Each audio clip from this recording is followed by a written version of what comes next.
Welcome back, everyone, to another episode of Comeback Stories. Honored to be here with you today. I'm Darren Waller, joined by my co-host, my brother and friend, Donnie Starkins. Donnie, how you doing, brother? I'm doing well. I'm excited for this one. Oh, yeah, no doubt. We got a friend of the show coming back around for round two. Someone who, in preparation for this, I went back through all the screenshots I have in my phone from the content that he's posted to social media via books, via speaking via video and things that have really inspired me again today, like that inspired me for the first time, is he's an author, a podcaster, public speaker, course creator, most importantly, a father, helping people to grow in self-awareness and healing and loving themselves properly. We've got our friend, Sylvester McNutt III joining us today, bro. How you doing? I'm doing great. I'm doing great. Thank you. Thank you for the invitation to come back. Yes, sir. So it's an honor to have you here. And one thing that caught me, I was looking through just the titles of your books, and you have Loving Yourself Properly, Care Package, Free Your Energy, Lust for Life, This Is What Real Love Looks Like, Dear Soul, Success is a Choice. And I'm looking at these and I'm like, in order for you to arrive at what love is and what care is, do you have to first learn what those things are not first? Ooh, that's a good question. That is, that question makes me just think about this term that I use often called duality. And duality is really just embracing the polar experiences of life. It's like literally like learning what to do in a loss and learning what to do in a win. Or it's like learning like, wow, I'm extremely angry right now. Like I'm ready to punch this hole in the wall. And then you do it, especially when you're younger, you punch that hole in the wall, you break something, and then you have to deal with the duality of like those consequences. And then later in life, you're met with that choice of like, okay, well, I'm angry. I want to punch this hole in the wall again. But then because you've had that previous experience, now you have the duality of to know like, wow, there's this path and there's that path. And, then you can get some more like discernment. So I feel like it's got to be both. It has to be both. Mm. For those that are listening that don't know much about your story, are there any examples that you go to first as far as the duality in your own life? Yeah, I mean, I think it just points to, when you get older, you start saying things like, "Man, back in my day," or "When I was a young kid," or "They don't make it like this anymore." Like, for example, there's a very popular musician who just put out like some new music. This is a musician I won't say the name, but this is a musician I listened to a lot when I was in college. But that was like 15 years ago, and now that musician's like music doesn't resonate with me at all. And like I'm on my walk the other day and I'm trying to listen to this album. I'm trying to get into it, but I was forcing it. I just had outgrown this artist and this music, and so I was really like perplexed as I was walking home, like just recognizing the duality of like a younger me was completely embracing this music, this vibration, this experience. But this me, authentically, I couldn't get into it, and I even tried. Like I even tried to prep myself. Like, all right, come on, we're gonna listen to this, and it just didn't vibrate with me. And it was cool to have that. It was like a conflict at first, but then I was like just really grateful because it's really growth and just maturity. Mm. I have a really similar story actually. There is an artist that a lot of people would know of that he had a song towards the near of my rock bottom, and he was talking about using my drug of choice. And this artist was, tremendous influence on me. I mean, I love the beats, I love the melodies, and all those things. And now it's like, unless they're playing them in the locker room or in the weight room, or I'm somewhere and this song comes on, like it's not something that I can willingly choose to put on because there's elements of me, I guess, that are, I wouldn't say no longer here or no longer alive, but parts of me that I no longer want to surface, that I no longer want to have the stage anymore. So I can very much relate to to that experience. Yeah, I love that you brought that up, Darren. It's funny that you brought up his books initially because with him being on the podcast once before, I do want to get in. I think for the people that maybe weren't blessed to hear his episode 1 and hear his whole story to set some some context as to why he'd even be on our show. And especially, I mean, I'm confident after this episode you'll understand why he's been on 2 times. But I think just looking through the books, I have so much respect for you as a writer and the consistency with 10 books and looking through some of the names of these books. I mean, anybody that has the words love yourself in a book title, like, you're my people, and I think it's such an important message with which our listeners have probably heard me talk about a ton. But I'm curious with each book, maybe we can talk about a couple of them, starting with loving yourself properly. And maybe you can even talk about the duality of like who you were before writing the book and then what it means to truly love yourself properly today.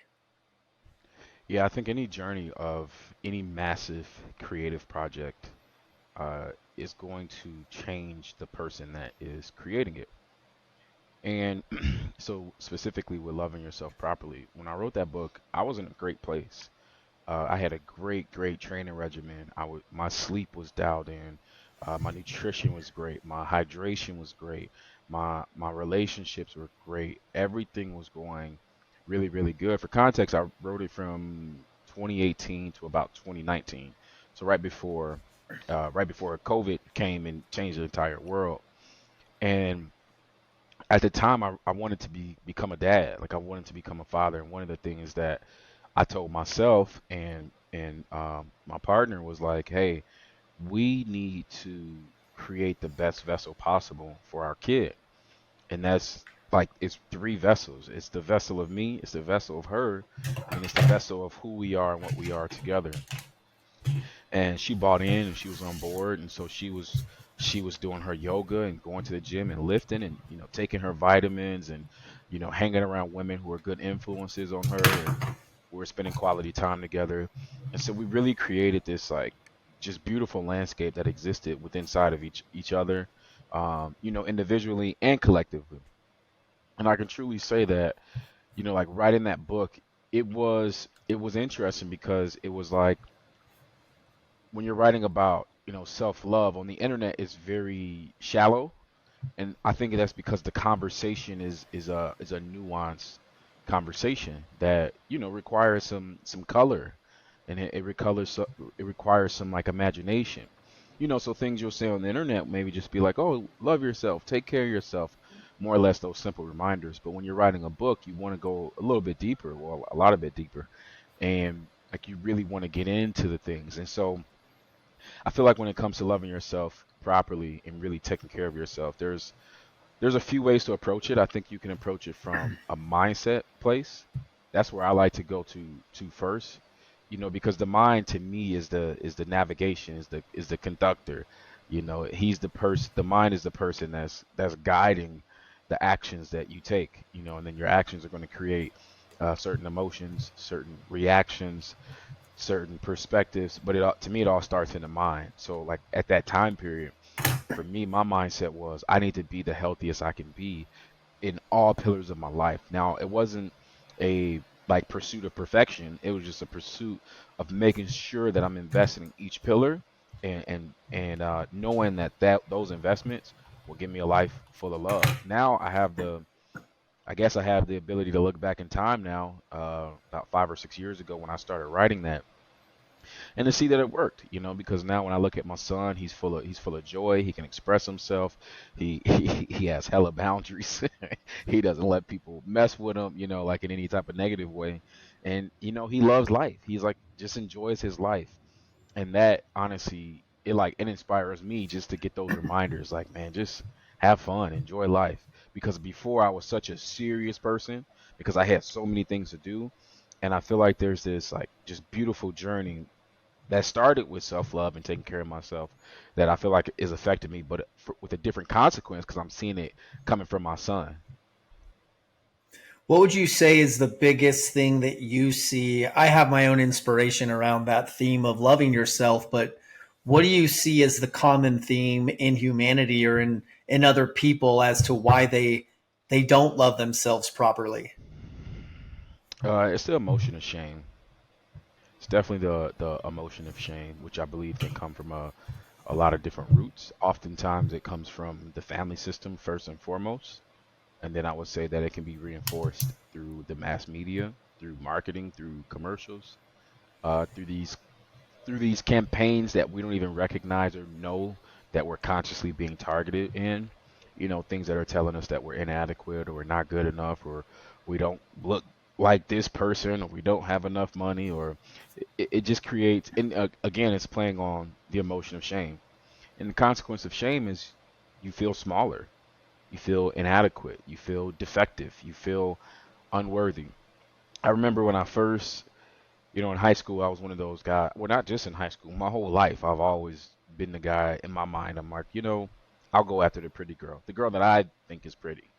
And like, I remember this is such a like a basic juvenile thing when you bring it up, like, oh, go after the pretty girl.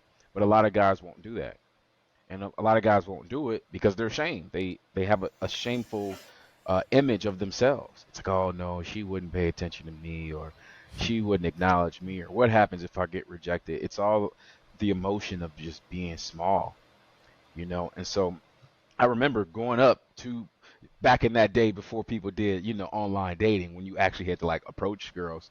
Like I remember going up to a girl the very first time and like just having that anxiety and like knowing like, oh man, this is hard, but I got to do it. And yeah. So I just think yeah, let's just go to the next question. I think I answered that one enough.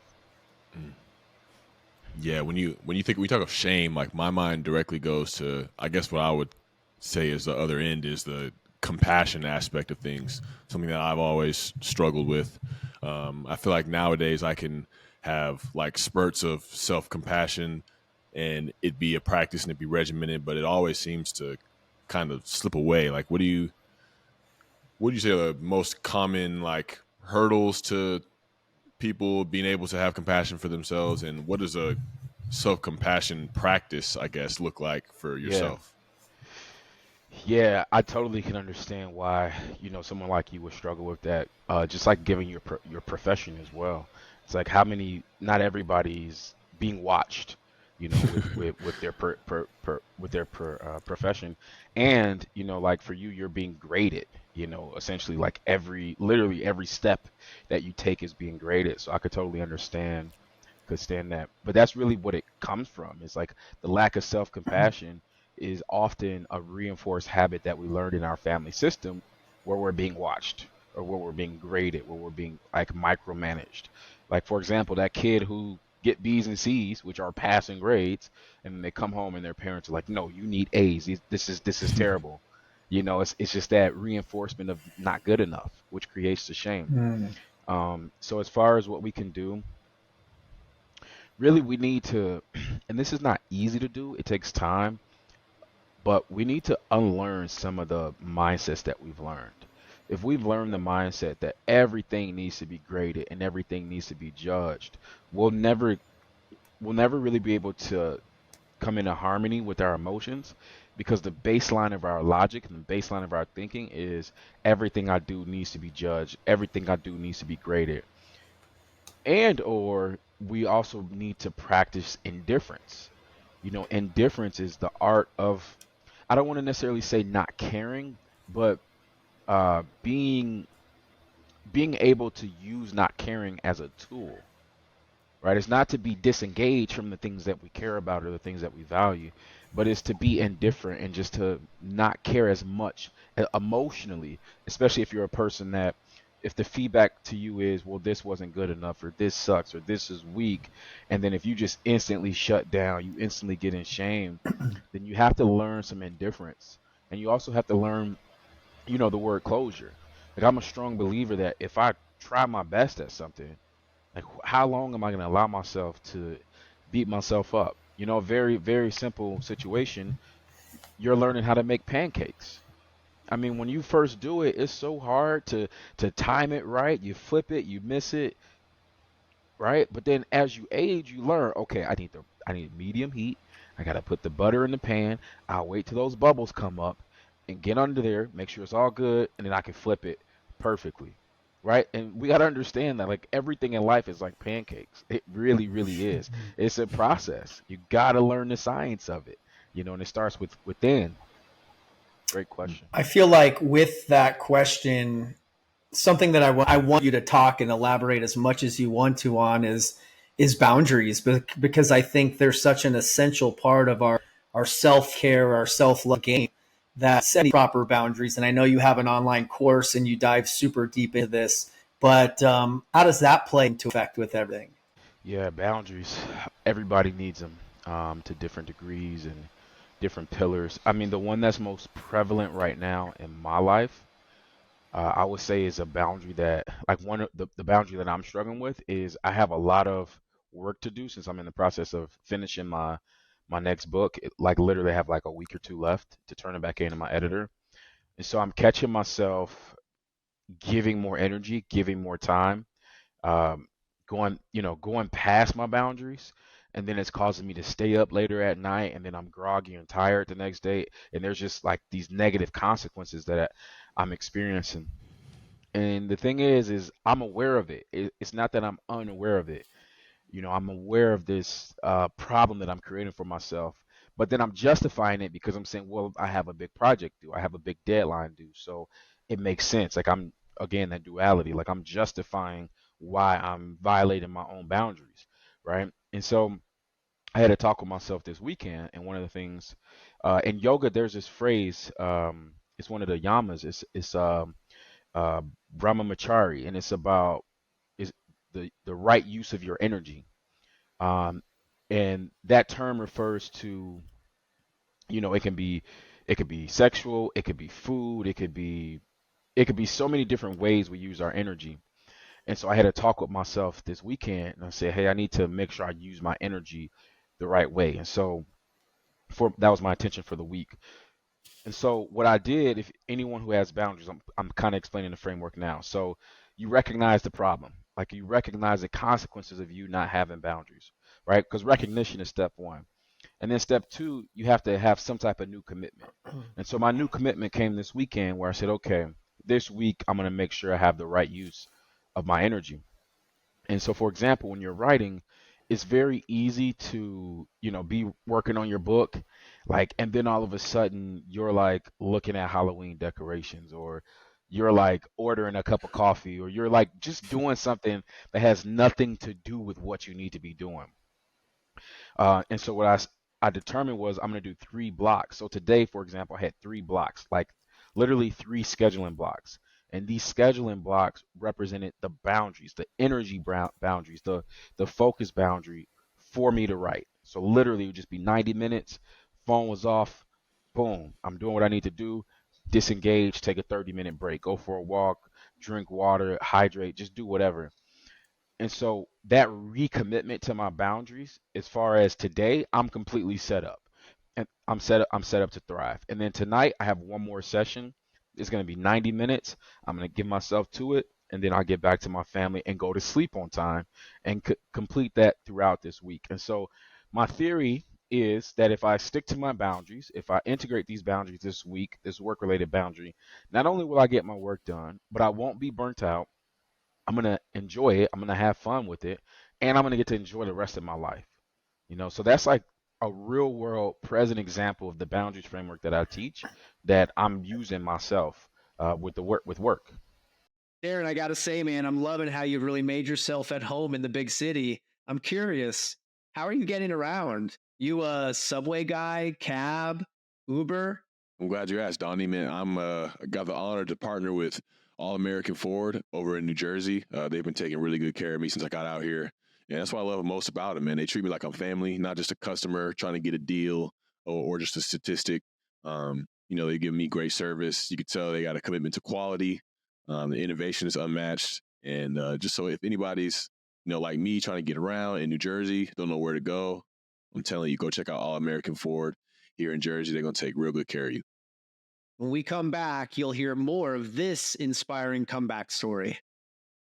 Man, I mean, boundaries are an unfolding thing in my life as well, because I will still, like you said, find a way to justify me going over it, because I think it goes back to the mindsets that we need to unlearn of, well, my value comes from my performance. My value comes from the grade that I get. My value comes from, these things I do turning into a result that's pleasing, as opposed to being pleased with the process and the result before it even happens, and living with the result as it comes. And, that's, like you said, something that in my profession, like, in a way I can't afford to get rid of it, but I feel like I'm kind of like always moving back and forth between the two. Like, I wake up in the morning and I'm like, I know who I am. I'm not here to be I'm not a human doing. I'm a human being, But here I step into this realm of where it's like, all right, now I gotta perform. I gotta make it dance. You know what I'm saying? And it's like, it always leaves me in this place of like, okay, well, what do my boundaries look like? They always seem so fluid as opposed to being so solid. And I'm like, how do I create more solid boundaries amidst this? Sylvester, I got a question for you regarding boundaries. I think I've gotten so much better at actually articulating them and communicating them. I think the power of our words, and actually it's, sometimes it's not what we say, it's how we say it, but being able to actually frame these boundaries, or these, because I believe you have to know your values, right? Because a boundary gets crossed when a value gets stepped on. So if you don't know your values, you're more likely to allow people to cross that imaginary line in the sand. But when you know who you are and you know how to clearly articulate why you're saying no, you're less likely to getting talked into like shit you just don't want to do. I'm a lot better on that, but where I struggle is the energetic boundary of guilt. So when I set a boundary and then feel guilty about it afterwards. So what would you say to myself or somebody who's asking in regards to that? Okay, so what I'm hearing is there's guilt associated with setting a boundary. And so that guilt emotion that triggers is a very healthy emotion. To feel guilt means that you're feeling empathy. You're feeling what another person is feeling. So that's a very healthy emotion. But when we feel guilt for setting a boundary, what we're experiencing is an inner violation. And it's an inner violation because the paradigm before was, I am going to people please. I am going to overgive. I am going to overdo whatever this thing is. And so when we have this inner conflict where we say, no, not this time, not this time, we're going against our programming that we were committing to before. We're going against the paradigm that we were used to. And so it feels off. It can feel inauthentic. It feels weird. Like, Darren, you're a superstar athlete. You can sign 100 autographs. Now you're tired. You need to go see your wife. You got other things to do. That 101st person is like, hey, can I get one? And you're like, no, I can't. I can't. Like, I gotta go. And then you feel that guilt. That's where it's coming from. It's coming from like this programming. And so, like in that situation or any situation, what we have to recognize is a lot of the times that we're setting boundaries with people, we've already given, or we're already in a commitment to give, and we have to recognize the right use of our energy. It's like, you know what? I don't. There's a duality again. I don't want to miss this 101 thing, this 101 person, or this 101 class. We know Donnie is one of the best yoga teachers in the world. I don't want to miss this one. But then can we give ourselves credit because we did 100? We've done 100 reps. Can we give ourselves credit for that? Is it some self-compassion we could tap into, recognizing like, you know what? I am going to miss this one. But who's putting this expectation on me that I have to hit everything 100%? You can go to the Baseball Hall of Fame batting 300, which is 30%, and I mean that applies to all things in life. You can do things at a high rate and not be perfect, and so it's just changing your language to, oh, I can't do this, or something is wrong with me because I'm unable to fulfill it, to, I've done enough. I could do more tomorrow, that's fine, but for today I've done enough. Great question, Donnie.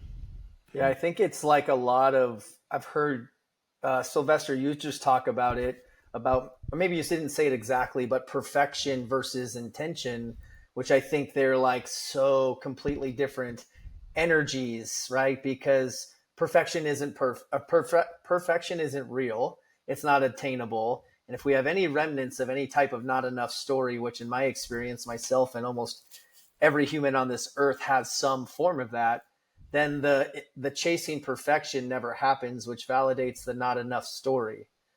So like, I'm thinking about, Darren and reframing where like every route doesn't have to be perfect, but his intention or his objective in everything that he's doing, it's a completely different energy. And I have to imagine like for you writing 10 books, that difference of, because I can try to create an Instagram post and there's that, it needs to be perfect, come up with the right words and drop a nugget, right? So how do you navigate through that, I guess, as a writer? And then Darren, I'd love to hear your take on just perfection versus intention on the field in your preparation.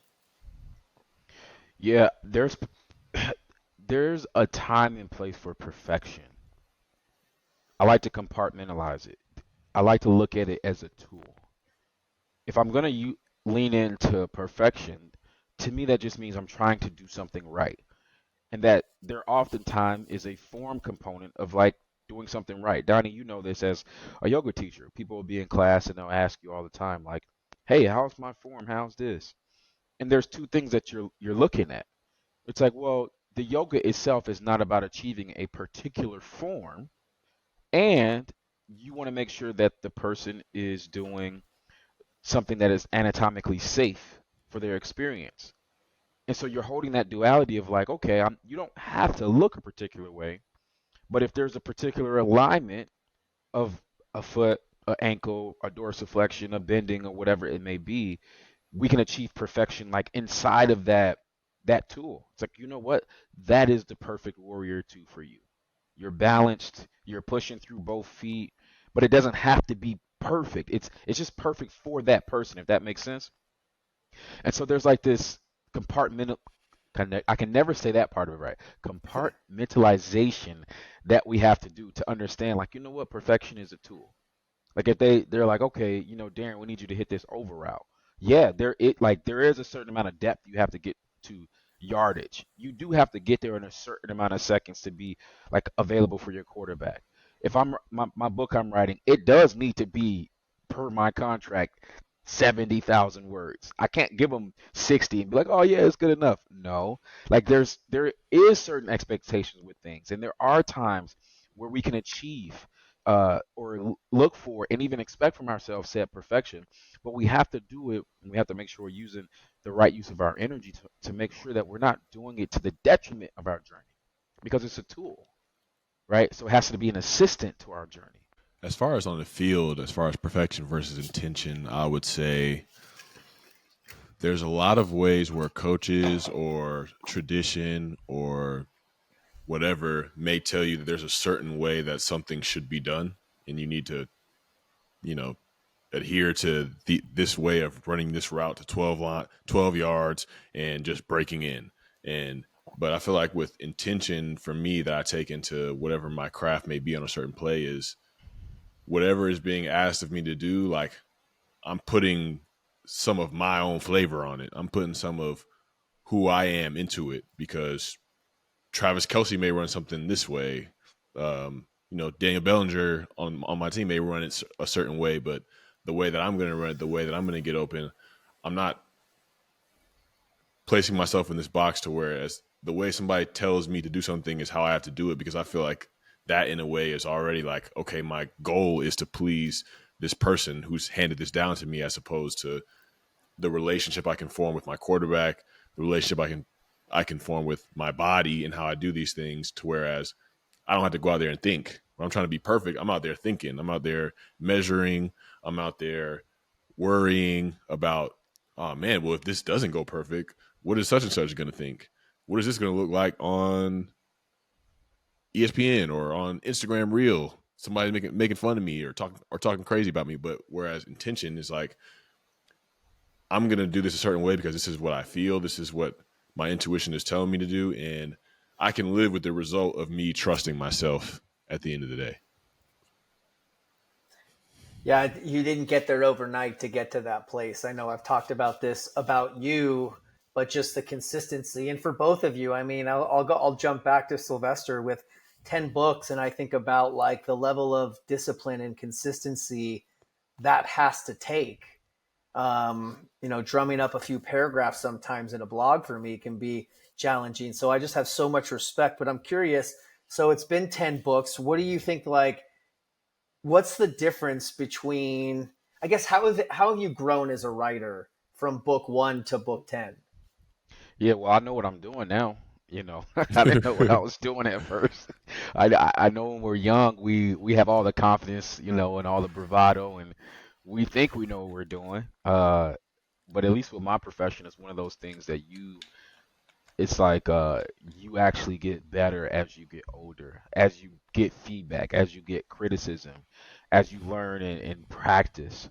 So I actually feel a lot more confident from a few ways. I feel more confident in the ability to be clear in my messages when I'm writing, which is extremely important as a writer. I feel more confident in my ability to, I guess, how do I say, sound smart, but not like so academic that it's not chewable. Right. Um, and then I'm a lot more confident in my ability to break down um, like complex things to make them simple. Because to me that's very important. I remember walking into psychology 102, the most basic freshman level class, and the professor's just hitting me with all this these phrases and these terms, and I'm just like, wow, this is about to stress me out for the next the next semester. And I just remember that feeling of like these new terms feeling overwhelming. And I knew that I was going to be a teacher at one point in my life, so I wanted to really learn, like, okay, how do I take something complex and make it simple? Because that's what we all need. Like, I could tell you all these, like, for example, the yoga thing I brought up. I could tell you all these different things from a yoga practice, but the common person doesn't care. They're not trying to do the homework. They want it to be broken down for them so they can go back to their life. So I would say those are some of the things that I had to learn, as a writer. And then the other thing I would say is learning how to write effectively, because you can have an idea and you're like, okay, I want to write about this recipe, or I want to write about this concept, but then knowing where to start, knowing how to make it a story, knowing how to put like beginning, middle, and end to it is actually very, very difficult. And so, yeah, I would say that now I feel confident, whereas before I feel confident because I have the data and proof of my work, whereas 10 years ago I was confident because I had a image, a visualization of what I can do, but I didn't have the data and the Does writing still give you, does it set you free? Is it feel more of a job sometimes, as I'm guessing maybe early on they were maybe open journal entries?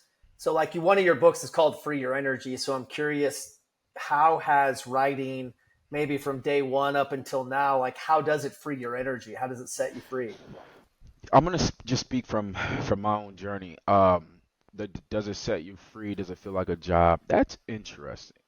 That I haven't sat with that a lot, but when I think back to when I first started, I was younger, and when I was a younger kid, really my life was very simple.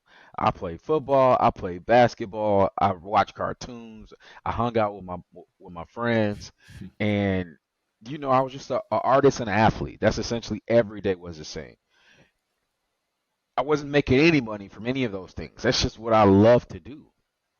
And so it's really cool now to be, in my 30s, and I'm still writing, I'm still training like an athlete. Uh, and I'm fortunate to say, hey, I have a career from writing my books and doing teachers and those things.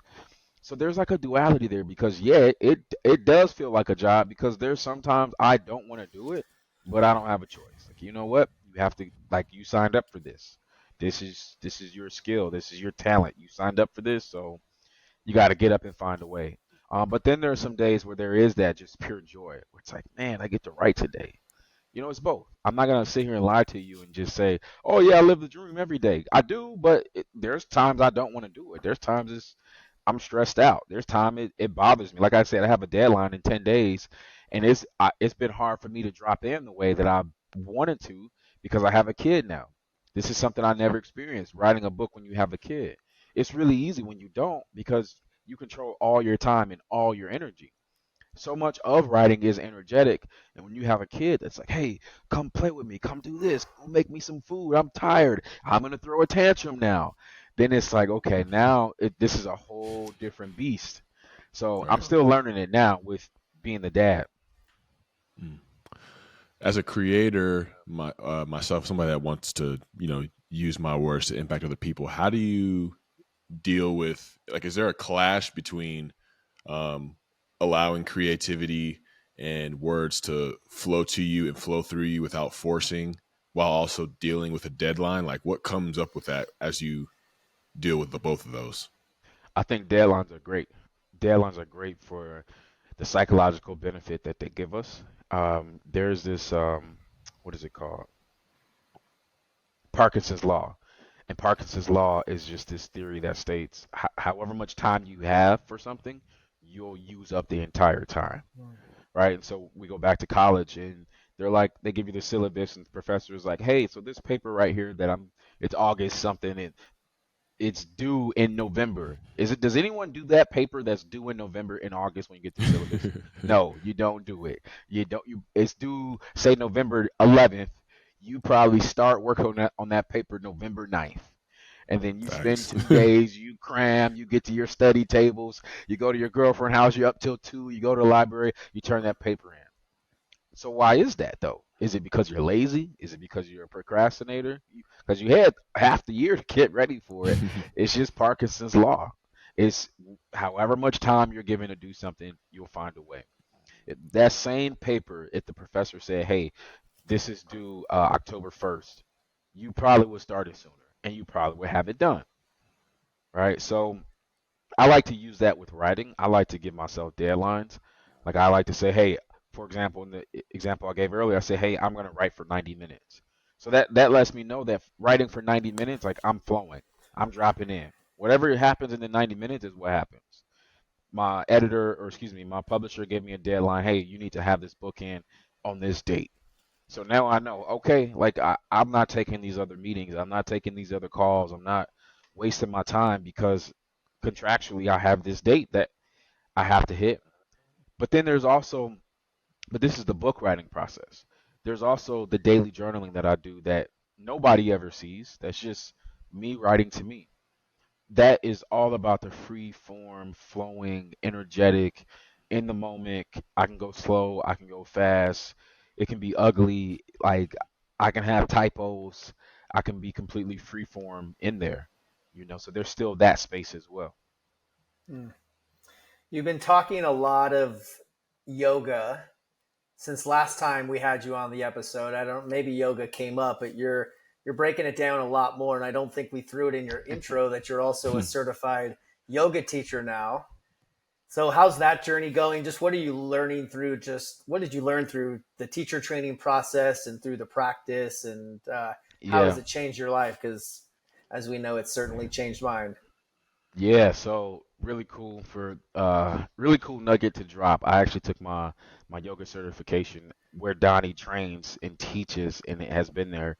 So that was really cool for me to, be with Donnie and spend time there and like literally to be where you were at, for a whole month was a vibe, man. It was really cool. And my teacher, I feel like my teacher, her name is Gabrielle. She was just the perfect teacher for me. She really just I was the only guy in the class and she just made me so comfortable.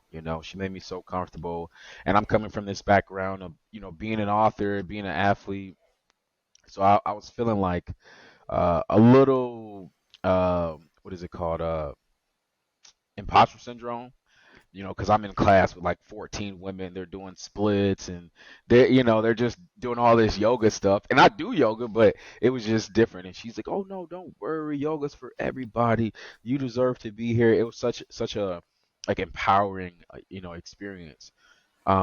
Before I went to there, the reason why I wanted to do a yoga training is because I just didn't like paying $20 every class to have someone lead me. Like I wanted to just lead Right. myself. $20 adds up, you're going to class 2 or 3 times a week.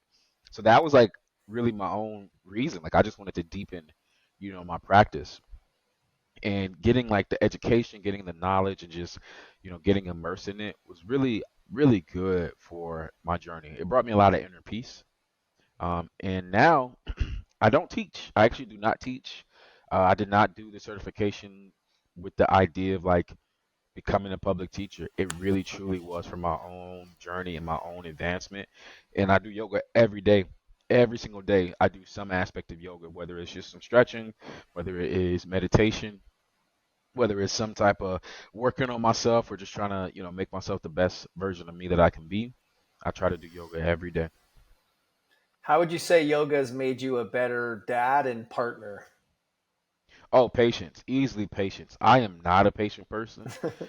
So let me be a little more clear. I'm a patient person if I'm working on something, if I'm creating something, if I'm trying to see like a goal or dream fulfilled, but I don't always have the most patience for other people. I just don't like when people make bad decisions over and over. I don't like certain low vibrational things. I don't like when people are complaining. And so my tolerance for people is not that high. It's not, right? And so yoga has really taught me that to have compassion for other people, to be forgiving, to be understanding, to be less critical. I grew up in a critical household, with my father being in the army, my mother, she was an administrative assistant, and my parents had very high expectations of me. And so I grew up in like this critical world. And so I wanted to be the type of parent where I wasn't critical of every single thing that my son does, because I know that that can create shame, that can create a lot of insecurities. I want to have him feeling empowered. I want to have him feeling confident in himself. So for example, I won't like hover over him and say, "Well, you messed this up or you messed that up." Sometimes I'll just sit back and let things happen. Now, not to just let him be a menace. Like, yeah, I discipline. I don't discipline, but yeah, I let him know like, hey, don't break this, or don't mess this up, please. But I'm not caught up in like trying to micromanage my kid. Like, I want him to experience his childhood without that hovering parent over. Yoga taught me that patience. It Mm. truly did teach me more patience. Mm. You talk about your son and your family. I remember a post that you posted one time. You were talking about being mindful of like brushing over like victories and blessings that come into your life, and that some families didn't know how to celebrate properly. Like, how do you go about implementing that into your family now, and keeping a vision for that going forward? Because I feel like a lot of families fall into that same that same trap, I guess. Great question. The way the human brain works, we're always looking for something to focus on. So it's so easy to like accomplish something and then instantly turn to, okay, well, what's next? What do I got to do next? It's so easy to do that. It's normal. It's a normal thing for us to look for the next thing because we need something, to focus on. But what can happen is, like for the school example, you can be in school for 4 years and never celebrate until graduation. You graduate from high school, and then you're so happy. Your grandmother comes, cousins you never see are there. There's cake. There's this big celebration, and then it's like all of a sudden it's like, okay, well, what are you gonna do next? It's like, well, damn, can I celebrate? I just got my diploma. Can I honor this? Can I cherish Facts. this? Can this mean something to me? You guys are talking to me about college and my job and what kids I'm gonna have in the future. I'm 18. Let me just enjoy this, right? And so that's what I think is super important, man. Just to like enjoy, we can call them small victories, big victories. I'm not here to make anybody's else's life minimized. If it's a big victory for you, celebrate it. If it's small, celebrate it. Why not? Why not? And it doesn't have to be about social media. It can just be here in the home or with your friends. Go out to a dinner. Like, guys, I passed the test. I got my driver's license. I asked that girl out. She said no, but I'm proud of myself because I tried. I just feel like making space for celebration just makes life so beautiful, man. Because we're gonna look for the next thing. We are all of us. Everybody listening already knows when I say what's the next thing, you know it. You already know what you have to do, right? So why not put celebration in there, right? And psychologically, it's gonna give you a better wellness. Excuse me, it's gonna give you more encouragement. It's gonna give you mental wellness, right? It's gonna give you more of a positive mindset. Why wouldn't you start to celebrate yourself?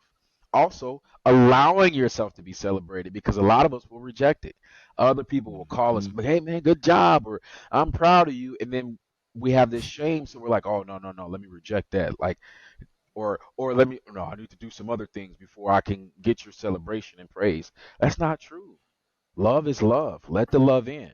Let the love in. The more love in your life, the better. Open yourself up to the vibration of receiving love. Open yourself up to the vibration of receiving a pat on the back, a hug from yourself and from others. Like, hey, you did a good job. Cool. I received that, right? If you're the type of person that maybe you're not open to receiving love, just literally say it when it comes to you. I receive this. I am open to receiving this. Thank you. Whether it's coming from self or externally.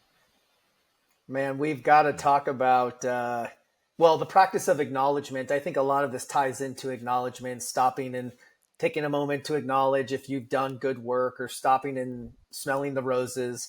But I've told this story, your story, about the old lady in Sprouts when you were all dressed up in the suit.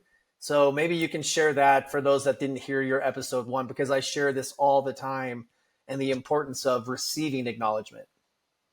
Yeah, so my grandmother, she passed in 2012. She was one of my best friends, one of the most loving, encouraging people, that I ever met. And I think for any of us who, had that soft spot for, a grandmother who helped raise us and helped be a part of our lives, it's just an energy that you never feel that energy again in your life, like the energy of a loving, present grandmother.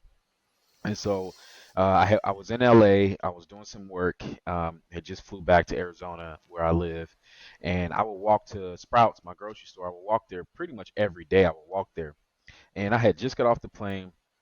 I go to my house, do my daily walk to Sprouts to get my food for the day. Um, and as I'm going in, this old lady is coming out, and man, she changed my life because she's like, "Sir, sir." And again, I already told you guys, I don't really like people. I'm not super tolerant. I like to just mind my business. I'm historically an introvert. I won't really talk to most people unless, I have to. That's kind of how I've been, and I was very reserved at this point in my life. So I'm trying to ignore her. She's like, "Sir, sir," and I'm like, "No, no, I don't hear her. I don't hear her." I'm trying to just walk past her, and then finally she was like, "Sir," and I was like, "Okay, I can't ignore her at this point." She's like screaming at me essentially, and I was like, "Yes, ma'am, yes, ma'am." And she's like, "I just want to say, that outfit you have on and those boots are amazing." She was really complimenting the boots. And the first thing I tried to do was, oh, well, these are just some boots from Levi's. They're only like 25, $30. Like I'm trying to justify or talk about the love that she was giving me.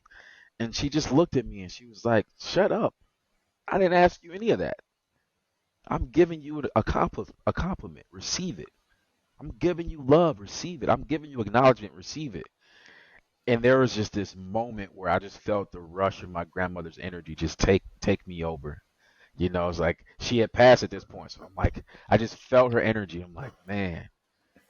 And I just had a smile on my face and I said, "Okay, thank you." And since that day, I have never done that.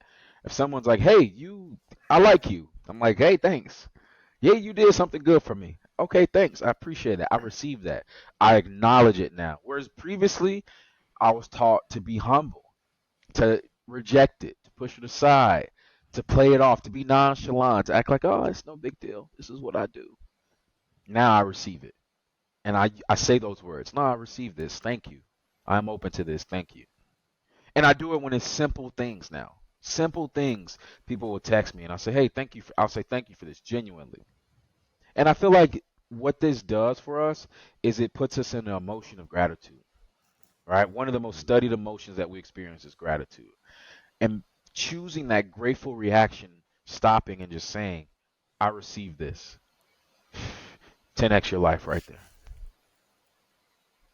Well, the practice of acknowledgement, it like feeds both parties because it feels good to acknowledge somebody else. So the person doing the acknowledging is filled up, but then also the person that's receiving it. So it's a practice that I don't think us as humans are very good at, especially acknowledging ourselves for the good work, taking a step back and stopping and smelling the roses, but also just acknowledging other people. Simply just starting a conversation out and saying, I want to acknowledge you for the amazing friend you've been. It just, I think we as humans could get better at that. And ultimately, like, I know for me, receiving compliments can be tricky, and it's all rooted in like childhood stuff and wanting to dim my light. But yeah, I think, what do they say? It's not love unless you give it away. But the only way that you can really have a full cup is you have to receive. You have to be able to receive certain things and receive compliments. And then ultimately, as your cup is full, everybody else gets the overflow. So it's a powerful practice, man. But that story, I share it with all my coaching clients. If there's boundaries issues, I do a session on boundaries with my coaching clients. But if there's some shit there, like I push them to your course, so it's just so cool to have you on here and really feel like I'm being coached in many aspects with some of the questions that I'm asking.